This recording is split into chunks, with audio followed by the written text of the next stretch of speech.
We've all heard of greedy, greedy in-laws. This woman is quite the Grinch. A bride and groom got married.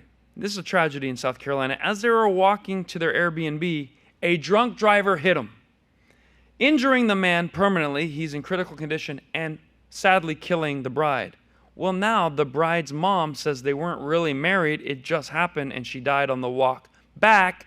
So she wants the money they're about to get in a huge lawsuit against the hotel, the bars that served the drunk driver, and, of course, none other than the car insurance company. So could you believe that? It's a big insurance claim, and now the in-law doesn't want the husband to have a right to that money.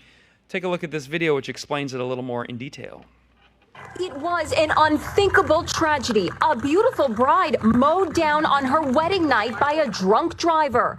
Now the bride's mom, Lisa Miller, is claiming her daughter was never legally married to the groom. If true, that would make her the beneficiary of what could be a multi-million-dollar estate and not the groom. I'm not sure what would bring her to actually challenge the validity of her own daughter's marriage in order to get money. 34-year-old Samantha Miller and the love of her life, Eric Hutchinson, were married on a beach in South Carolina last April. She was killed later that night, and he was seriously injured as they rode in a golf cart to an Airbnb. I spoke with his attorney, Patrick Wooten. The only indication that Ms. Miller has lawyers have given for challenging the validity of the marriage is that Sam and Eric didn't have the opportunity to cohabitate or sleep in the same bed after they got married, because of course Sam was tragically killed the night of the wedding. Dirty. I just feel icky watching that. So if you're following along, this was the love of his life. He committed to her, put the ring on it, had the wedding ceremony, and that night she passed away. And he goes, I don't know what would make the mother act like this. I do.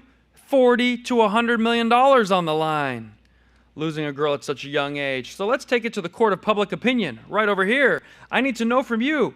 Do you think that if you got married to the gentleman and, and there was an accident and you passed away, do you think the husband has the right to the full insurance claim? They took the love of her life?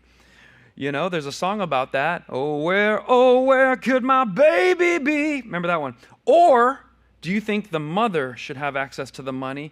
You just wish there was a better way to work this out. Put in the comments. I'd love to know. Here's what I think. Maybe the mom could have just taken a back seat. The husband gets the money and say, hey, can you help the family out? We're hurting too. And then everyone kind of figures it out outside of the courtroom. But this is getting nasty. Ugh. Hey, we hope you enjoyed that short clip. Now, click subscribe and click on the bell so you get all the notifications.